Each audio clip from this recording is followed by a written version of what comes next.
Oi pessoal, tudo bem? Hoje nós vamos conversar sobre um tema que parece meio distante, porém está muito ligado ao nosso dia a dia, que é a União Federal. A União Federal, ela é um dos 4 entes da Federação Brasileira, incluindo estados, município e o Distrito Federal. E olha, a União ela aparece muito mais na nossa vida do que a gente imagina. Quando a gente paga um imposto de renda, quando a gente usa o correio, quando a gente entra na internet, até mesmo quando a gente pega um avião. A ideia nossa desse vídeo hoje é esclarecer e entender o que é a União, quais são as suas funções e também esclarecer essa confusão comum que gera entre a União e o governo federal. Exatamente. E para começar, a União está prevista no 18 da Constituição de 1988. Ela é um ente federativo autônomo, ou seja, tem capacidade de se organizar, criar suas próprias leis, se administrar e até se financiar.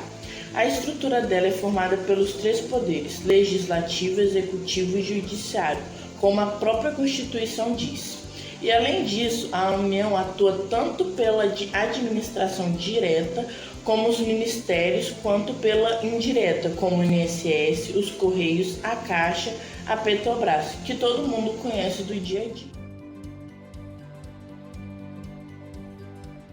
Pessoal, também é bem clara sobre o que é de responsabilidade da União. Por exemplo, existem as competências exclusivas que somente a União pode exercer, como manter relações internacionais, emitir moeda, declarar guerra ou até mesmo organizar as forças armadas. Já as competências privativas são aquelas em que só a União pode legislar, como direito penal, do trabalho, civil, eleitoral, processual, além de trânsito e transporte também.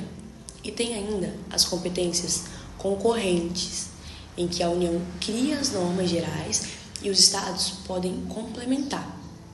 Isso acontece, por exemplo, no direito ambiental ou tributário. O mais interessante é que quando a União não faz a lei geral, os estados podem legislar de forma plena até que a União se manifeste. Ou seja, existe uma divisão, mas também uma cooperação entre os entes federais. Antes de terminar, tem um ponto que eu acho essencial, que é a confusão entre União e governo federal. A União é um ente federativo. Ela existe sempre, está na Constituição e não depende de quem ocupa a presidência.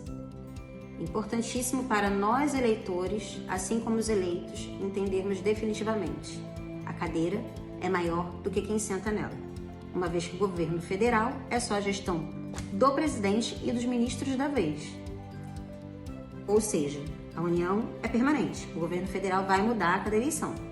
E se a gente não tivesse a União, o Brasil seria um conjunto de estados isolados e cada um seguindo seu próprio rumo. É justamente a União que garante a nossa soberania, cria regras gerais e mantém a coesão do país. A gente está falando do que sustenta a ideia de Brasil como uma federação. Então, para entendermos permanentemente, a União não é o governo do momento, é a base permanente que garante a unidade do Brasil. E eu espero que essa conversa tenha ajudado a deixar o tema mais claro e gostaria de agradecer a colaboração de cada um de vocês.